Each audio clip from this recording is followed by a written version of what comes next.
Hello dear students, आज बहुत गर्मी है। टेम्परेचर बहुत ज्यादा हो गया है। मई का महीना है भाई, गर्मी तो होगी। हाँ माय डियर स्टूडेंट्स, आज हम आपके साथ हैं केमिस्ट्री की क्लास में फॉर 9th क्लास। हम आपको पढ़ा रहे हैं matter in our surroundings. Chapter चल रहा है मैटर इन आवर सराउंडिंग्स। इसमें यहां एक और टॉपिक आता है टेम्परेचर का। अभी मैंने थोड़ी देर पहले बोला कि गर्मी बहुत है, टेम्परेचर बहुत बढ़ गया है। आप सब लोग जानते हैं जब गर्मी बहुत होती है तो टेम्परेचर बहुत बढ़ जाता है, यानी ज्यादा हो जाता है। अब कितना ज्यादा हो जाता है कभी किसी से पूछें तो सभी लोग जानते हैं, आजकल टीवी देखते हैं कि टेम्परेचर बढ़ गया है। कितना बढ़ गया है भाई? बोले आज 45 डिग्री सेल्सियस टेम्परेचर है, आज 40 डिग्री सेल्सियस टेम्परेचर है, 38 डिग्री सेल्सियस, यानी डिग्री सेल्सियस को हम सब लोग जानते हैं। माय डियर स्टूडेंट्स, आज मैं आप लोगों को बताने जा रहा हूं कि 2 स्केल्स हुआ करते हैं जिन पर हम टेम्परेचर को मेजर करते हैं। एक होता है सेल्सियस स्केल टेम्परेचर और दूसरा होता है kelvin scale temperature. Kelvin scale temperature और एक सेल्सियस स्केल टेम्परेचर। आखिर टेम्परेचर को इसलिए हम लोग 2 यूनिट्स हमने यहां पर मान ली, 2 यूनिट्स है यहां पर। एक डिग्री सेल्सियस में मेजर करते हैं टेम्परेचर को और एक केल्विन में। यहां पर मेन पॉइंट की बात आती है, कॉमन यूनिट ऑफ टेम्परेचर क्या है? कॉमन यूनिट ऑफ टेम्परेचर जो है वो है degree Celsius. Degree Celsius, Celsius इसे कैसे डिनोट करते हैं बेटा? डिग्री, एक छोटा सा ऊपर डिग्री का सिंबल बनाते हैं और फिर सी लिख देते हैं। इसे हम लोग कैसे डिनोट करते हैं? आप लोगों को दिखाई दे रहा होगा, ये बॉक्स के अंदर बंद कर दिया मैंने। डिग्री सेल्सियस इस तरीके से हम लोग डिनोट करते हैं। इसी के आगे कोई न्यूमेरल वैल्यू लगा देते हैं। इसे किससे मेजर करते हैं? एक स्केल से मेजर करते हैं जिसे हम लोग थर्मोमीटर कहते हैं। क्या बोलते हैं? थर्मोमीटर। थर्मोमीटर से हम लोग इसे मेजर करते हैं। तो कॉमन यूनिट ऑफ टेम्परेचर जो है ये है डिग्री सेल्सियस और एसआई यूनिट जो है उसे बोलते हैं केल्विन। क्या बोलते हैं? केल्विन। यानी कहने का मतलब यहां डिग्री नहीं लगाया जाता। इसे कैसे डिनोट करते हैं? मैं बॉक्स के अंदर डिनोशन कर दे रहा हूं के से। अच्छा, ये यूनिट्स हमें कहां से मिली? एक एंडर्स सेल्सियस नाम के साइंटिस्ट थे जिन्होंने हमको डिग्री सेल्सियस में टेम्परेचर बताया और उन्होंने सेल्सियस स्केल टेम्परेचर थर्मोमीटर, इस सेल्सियस स्केल टेम्परेचर मेजर करने का तरीका उन्होंने बताया। उन्हें ऑनर देने के लिए हमने उनकी यूनिट डिग्री सेल्सियस बताई। और एक और साइंटिस्ट है लॉर्ड विलियम थॉमसन केल्विन। एक और साइंटिस्ट का नाम बताया लॉर्ड विलियम थॉमसन केल्विन। उनको ऑनर देने के लिए एसआई यूनिट को यहां केल्विन बताया। That's clear? शायद मैं समझता हूं आपको पता चल गया होगा। जब ये 2 पॉइंट्स आपको पता चली तो यहां पर अलग अलग स्केल की बात करते हैं।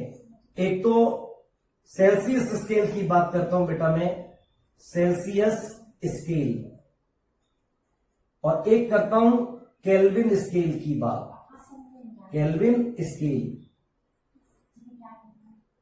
ये 2 पॉइंट्स हैं यहां पर, ध्यान से समझना। और अगर आपने ये पॉइंट समझा तो आगे बहुत कुछ इजी हो जाएगा। सेल्सियस स्केल पर टेम्परेचर डिग्री सेल्सियस में मेजर किया जाता है, यहां पर डिग्री का साइन लगाया जाता है, लेकिन केल्विन में डिग्री का साइन नहीं लगाया जाता। अब यहां हम सबसे पहले बात करते हैं मेल्टिंग पॉइंट ऑफ आइस। अगर आपने ये 2 पॉइंट पक्के सीख लिए और एक कर लिया boiling point, boiling point of water, ये बड़े कॉमन वर्ड है वाटर और आइस। अगर आपने ये 2 पॉइंट सीख लिए तो आगे का पॉइंट भी बड़ा इजी हो जाएगा my dear. Melting point of ice degree Celsius पर होता है 0 डिग्री सेल्सियस। केल्विन में कितना होता है भाई? 273 केल्विन के। इसे कैसे डिनोट करते हैं? यहां डिग्री नहीं बनाते। Next, boiling point of water कितना है भाई? 100 डिग्री सेल्सियस। कितना है? 100 डिग्री सेल्सियस। अब केल्विन स्केल में इसको कैसे कितना होगा? ये होगा 373 केल्विन। ये दो पॉइंट्स आप पक्की तरीके से याद कर लीजिए। शायद अगर आपको ये पॉइंट्स याद हो गए तो आगे जो मैं पॉइंट बताने वाला हूं वो बहुत अच्छी तरीके से समझ में आएगा। यानी मेल्टिंग पॉइंट ऑफ आइस अगर कोई पूछता है तो हमें बताना है 0 डिग्री सेल्सियस। अगर melting point of kelvin scale पर कोई पूछता है तो बोलेंगे 273 kelvin. Boiling point of water अगर कोई पूछेगा तो बोलेंगे 100 डिग्री सेल्सियस। लेकिन केल्विन स्केल पर कोई पूछता है तो बताएंगे 373 के। That's clear. यहां से आपको एक नया पॉइंट, तो यहां लिखा हमने टेम्परेचर ऑन, मैंने शॉर्ट में लिख दिया टीईएमपी, ऑन केल्विन स्केल। अगर केल्विन स्केल पर मुझे टेम्परेचर फाइंड करना है तो केल्विन में मैंने क्या काम करा? 273 ज्यादा मिला ना, तो बस temperature on Celsius scale, temperature on Celsius scale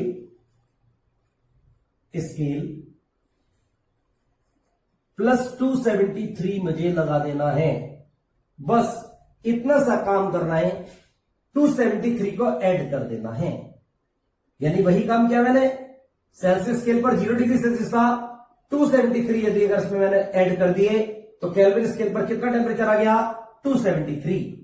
इसी तरीके से एक और दूसरा फॉर्मूला बनेगा, टेम्परेचर इसी से बन जाएगा ऑन सेल्सियस स्केल,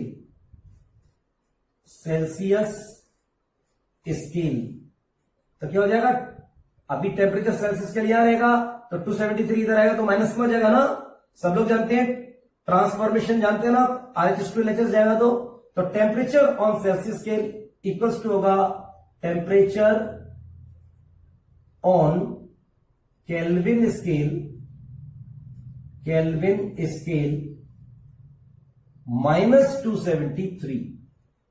यानी अगर आपको यहां दो फॉर्मूले आपको मिल गए कि टेम्परेचर ऑन केल्विन स्केल निकालना है तो सेल्सियस स्केल आपको गिवन दे रखा है, उसमें 273 को ऐड कर देना है।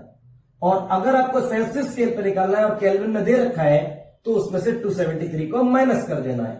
अभी मेरे को यहां पर बॉइलिंग पॉइंट मालूम था 373 केल्विन। अगर मुझे ये सेल्सियस स्केल में निकालना है तो 273 माइनस करो, 273 माइनस करेंगे 373 में से तो कितना आंसर आएगा? 100 डिग्री सेल्सियस। शायद मैं समझता हूं ये दोनों फॉर्मूले आपको अच्छी तरीके से क्लियर हो गए होंगे, समझ में आ गए होंगे। बेटा बहुत सारे क्वेश्चंस हमसे एग्जाम में पूछे जाते हैं, अक्सर करके टेम्परेचर चेंज करने के लिए आता है। 8th क्लास में भी इस टाइप का एक क्वेश्चन था, पर वहां बच्चों को बताते हैं, एक आध क्वेश्चन बोर्ड में एग्जाम में आ भी जाता है, पर लेकिन बच्चे नहीं समझ पाते। लेकिन 9th में जब एक बार और पढ़ लेते हैं तो वो बिल्कुल क्लियर रहता है। शायद मैं समझ पाऊंगा ये पॉइंट बिल्कुल क्लियर हो गया होगा। मैं इसी के बेस पर कुछ न्यूमेरिकल्स आपको बता देता हूं।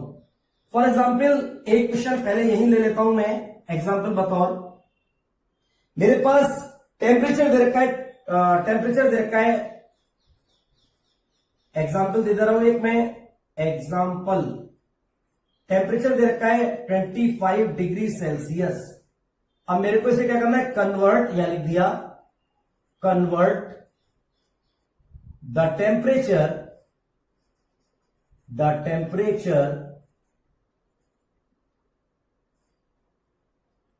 इन केल्विन। आपको केल्विन में चेंज करना है इसको, तो क्या लिखेंगे आप? Temperature on kelvin scale. आप फॉर्मूला सीधे सीधे लगा दो जो ऊपर पढ़ा है आपने। Kelvin scale equals to temperature on Celsius scale plus 273। अब यह 25 तो आपके पास था ही, खाली सिर्फ 25 लिखेंगे भी आपको यहां पर डिग्री सेल्सियस लिखने की जरूरत नहीं है। न्यूमेरिकल वैल्यू लिखेंगे और 273 यहां जोड़ दिया आपने। अब 273 जोड़ेंगे तो कितना आ जाएगा? 5 और 3 8, 7 और 2 9 और 298 केल्विन। केल्विन में जब भी निकालते हैं तो डिग्री लगाने की कोई जरूरत नहीं है। शायद मैं समझता हूं ये एग्जाम्पल आपको अच्छी तरीके से समझ में आया होगा। ठीक है, मैं एक और एग्जाम्पल आपको बताता हूं। टेम्परेचर कितना दे रखा है, 300 केल्विन। अभी मुझे काय में निकालना है, सेल्सियस में निकालना है। अब सेल्सियस में निकालना है, कन्वर्ट लिख दिया उसमें, कन्वर्ट द टेम्परेचर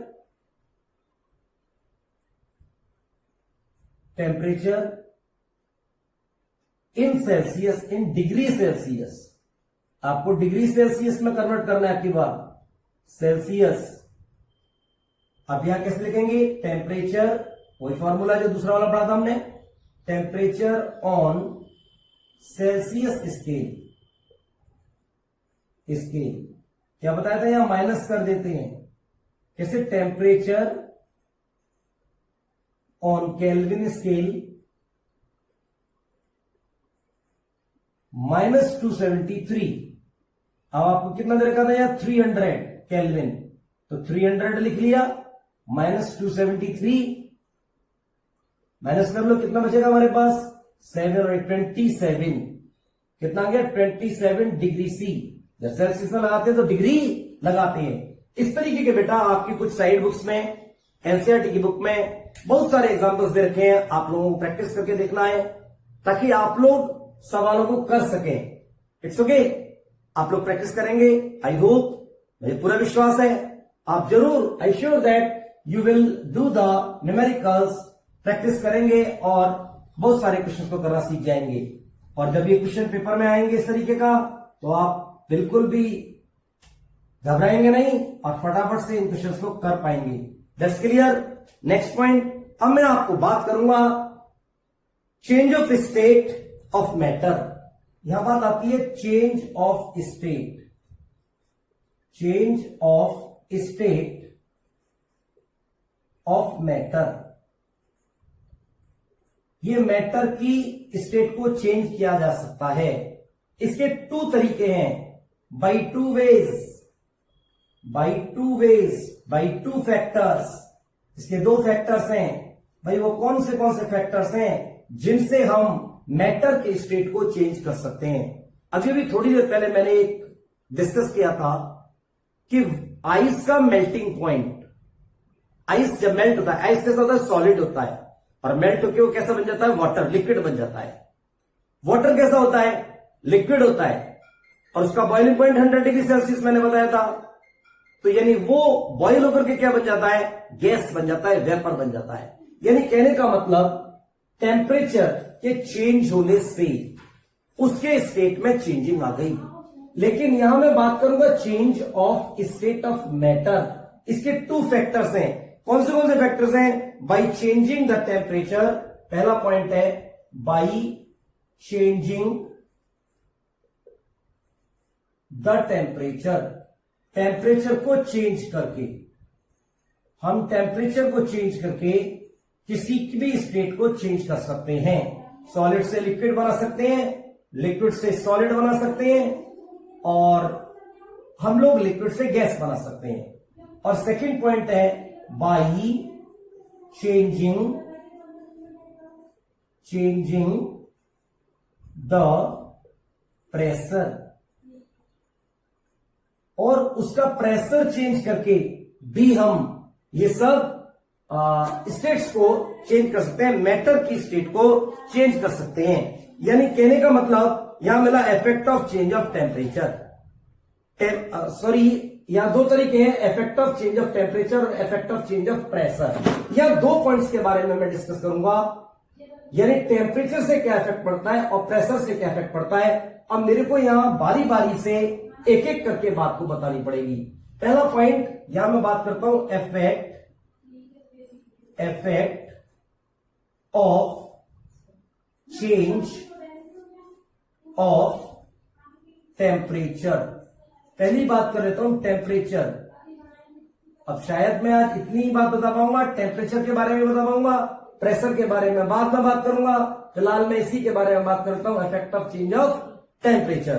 अब इफेक्टिव चेंज ऑफ टेम्परेचर क्या होता है माय डियर, वो पॉइंट्स मैं बता दूं आपको। सॉलिड टू लिक्विड चेंज, सबसे पहला है सॉलिड टू लिक्विड चेंज यानी melting. Solid to liquid change यानी सॉलिड से जब लिक्विड चेंज होता है तब इसे बोलते हैं melting.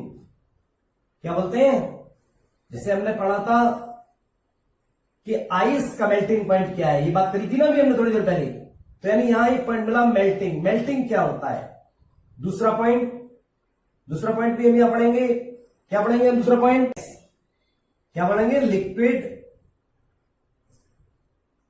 Liquid to gas. Liquid से गैस चेंज हो जाएगा, लिक्विड टू गैस चेंज। इसको भी चेंज लिख लेता हूं मैं, चेंज लिखो मत लिखो कोई बात नहीं, चेंज लिखते हैं, चलो ठीक है, चेंज। और इसे बोलते हैं वेपोराइजेशन। वेपोराइजेशन। और थर्ड पॉइंट हम पढ़ेंगे यहां पर, पहला मैंने बता दिया सॉलिड टू लिक्विड चेंज, दूसरा बता दिया मैंने लिक्विड टू गैस चेंज।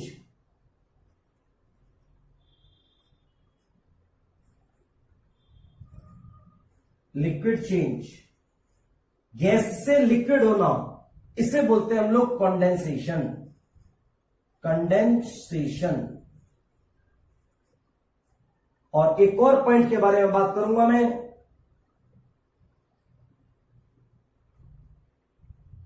या मेनली 4 पॉइंट्स के बारे में बात कर रहा हूं मैं। कौन सा पॉइंट है वो, liquid to solid change. Liquid to solid change, इसको बोलते हैं सॉलिडिफिकेशन। सॉलिडिफिकेशन, मैंने हर एक के बारे में बात करी है। पहला बताया solid to liquid change, liquid to gas change, gas to liquid change, इसे बोला मेल्टिंग, इसे बोला वेपोराइजेशन, इसे बोला कंडेंसेशन। और लिक्विड टू सॉलिड चेंज, इसे बोला सॉलिडिफिकेशन।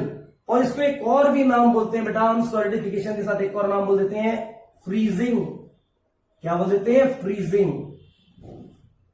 ठीक है, कभी कभी पूछ लेता है कि फ्रीजिंग पॉइंट क्या है वाटर का, यानी वाटर को लिक्विड को जब सॉलिड बनाएंगे तो फ्रीजिंग पॉइंट यानी सॉलिडिफिकेशन होंगे, तो पॉइंट कौन सा है, वो 0 डिग्री सेल्सियस ही होता है माय डियर।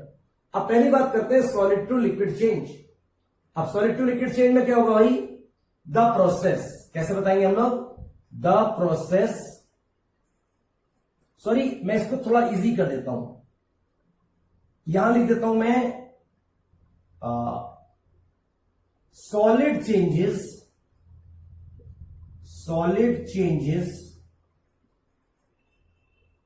Into liquid. मैंने क्या काम करा, वहीं से वही पॉइंट लिख दिया, सॉलिड चेंजेस इनटू लिक्विड। बस आगे क्या लगाना है, मेरे को लगाना है the process in which solid changes into liquid. अब सॉलिड से लिक्विड करने के लिए क्या करना पड़ेगा, हीट देनी पड़ेगी, गर्म करना पड़ेगा। ऑन हीटिंग इज कॉल्ड क्या बोलेंगे, जब सॉलिड से लिक्विड करेंगे तो हीटिंग करेंगे, इज कॉल्ड मेल्टिंग पॉइंट। इसको बोलेंगे मेल्टिंग पॉइंट। ठीक है, इज कॉल्ड मेल्टिंग ब्रो, सिर्फ मेल्टिंग, इज कॉल्ड मेल्टिंग। आपको शायद समझ में आ गया होगा, आपने एक वर्ड याद करा, क्या याद करा, सॉलिड चेंजेस इनटू लिक्विड, वो भी आपको पॉइंट से मिल गया। द प्रोसेस इन विच आगे लगा दिया या ऑन हीटिंग जोड़ दिया, is called melting. Sorry spelling में गलत लिख गया हूं, मैं से ठीक कर देता हूं, melting. Next point, liquid to gas change. यहां भी वही काम है, लिक्विड चेंजेस इनटू गैस। अगर लिक्विड से गैस बनेगा तो वो भी क्या होगा, ऑन हीटिंग, ऑन हीटिंग ही होगा। यहां पर सिर्फ liquid changes into gas, question में से लिखा, बस आगे लिख देना आपको, the process in which liquid changes into gas on heating, हमें आगे लगाना ही है यहां पर, on heating is called vaporisation.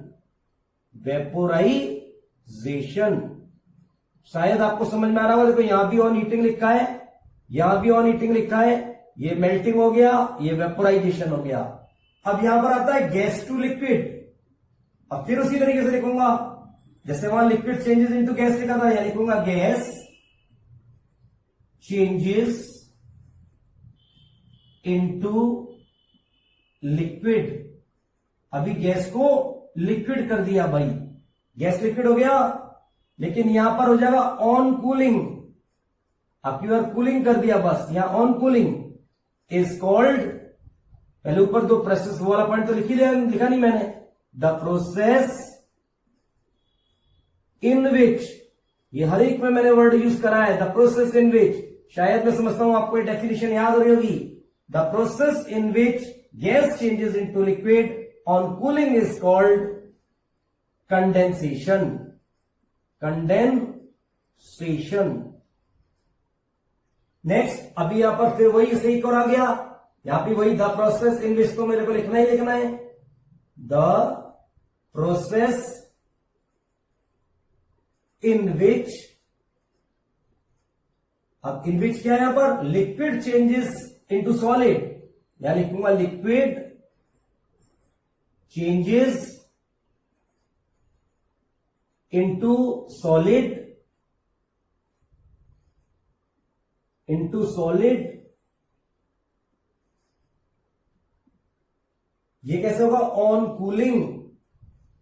ये सर ये वर्ड तो याद करना पड़ेगा, ऐसा लग रहा है कि ऑन कूलिंग कब बोलना है और ऑन हीटिंग कब बोलना है, इज कॉल्ड फ्रीजिंग। बिल्कुल भी याद नहीं करना पड़ेगा, शायद आप समझ रहे होंगे। आप लोग रेफ्रिजरेटर में वाटर रखते हैं तो वो फ्रीज होता है, पर रेफ्रिजरेटर में क्या होता है, कूलिंग होती है, तो इसलिए ऑन कूलिंग कर दिया भाई, ऑन कूलिंग कर दिया। इसी तरीके से गैस जब लिक्विड में चेंज होती है, आपको एक बहुत अच्छा, एक छोटा सा एग्जांपल देता हूं, बहुत अच्छा इसके लिए भी, कि आप लोग सपोज कीजिए, आपने देखा होगा जब पानी गर्म होता है, किसी भी हम उसमें पानी भरते हैं और गर्म करते हैं, किसी भी, जैसे किसी बाउल में रख लिया और पानी को गर्म करने लगा, उसके ऊपर हमने एक प्लेट लगा दी। जब हम उस प्लेट को हटाते हैं तो थोड़ा थोड़ा पानी की ड्रॉप्स जो है उस प्लेट के ऊपर आ जाती है, पीछे से, पीछे के साइड में, बैक साइड में देखते हैं हम, थोड़ी थोड़ी ड्रॉप्स आ जाती हैं, और जब वो कूल हो जाता है तो फिर से वो वाटर में चेंज हो जाता है, जैसे ही कूलिंग होती है। फॉर एग्जाम्पल, मैं एक और एग्जाम्पल यहां दे सकता हूं, जैसे मेरे पास एक केतली है, एक केतली है, और यहां से अब ये वाटर इसमें गर्म हो रहा है भाई, नीचे मैंने गर्म कर रखा है इसको, ये वाटर गर्म हो रहा है बेटा, और यहां से वेपर्स ऊपर की तरफ वेपर जा रहे हैं, क्या जा रहे हैं, वेपर जा रहे हैं, ये वेपर। और मैंने यहां पर एक प्लेट को रखा, उसके अंदर आइस रख दी, आइस रख दी तो ठंडा होगा, और ये क्या जा रहा है, ये वेपर उड़ के जा रहे हैं यहां से।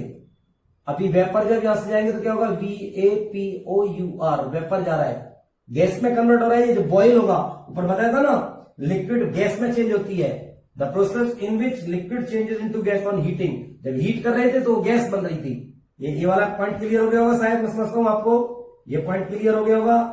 अब दूसरे पॉइंट की बात कर रहे हैं। अब यहां पर आइस रखी हुई है, और ये जैसे ही वेपर कूल होते हैं तो छोटी छोटी ड्रॉप्स, ये वाटर की ड्रॉप्स, वाटर ड्रॉप्स आती हैं, वाटर ड्रॉप्स, और इसे हम लोग यहां कलेक्ट कर सकते हैं। क्लियर, ये वाटर कलेक्ट हो जाएगा मेरे पास, ठीक है, वाटर ड्रॉप्स इस तरीके से आ जाएंगी ऑन कूलिंग। तो कूलिंग करने पर यहां पर क्या हुआ, वाटर वापस लौटा, ठीक है। ऑन कूलिंग लिक्विड में चेंज हो गया, gas changes into liquid, gas क्या में चेंज हो गई, लिक्विड में चेंज हो गई, तो इसको बोलते हैं हम लोग कंडेंसेशन। शायद मैं समझता हूं आपको समझ में आ गया होगा। और वो पॉइंट आपको क्लियर मालूम ही है, जब लिक्विड को हम लोग फ्रिज में रख देते हैं, रेफ्रिजरेटर में, ऑन कूलिंग, कूलिंग होता है तो वो फ्रीजिंग हो जाता है और बर्फ बन जाती है। शायद मैं आपको समझता हूं ये पॉइंट्स आपके समझ में आए होंगे। Effects of change of temperature, effect of change of temperature, effects of change of temperature, शायद आप लोगों को अच्छी तरह समझ में आया होगा। ओके, अभी मैं आगे फिर आपसे मिलूंगा, वहां बताऊंगा effects of change of pressure. Pressure से चेंजेस हैं, लेकिन इससे पहले थोड़ा एक और पॉइंट है, उसके बारे में और बताना है, वेरी इंपॉर्टेंट पॉइंट है, उसे मैं नेक्स्ट वीडियो में आपसे शेयर करूंगा, और वो है लेटेंट हीट। ओके, तो तब तक के लिए आप तैयार रहिए, जब तक कि मैं दोबारा आऊं। Okay, bye bye.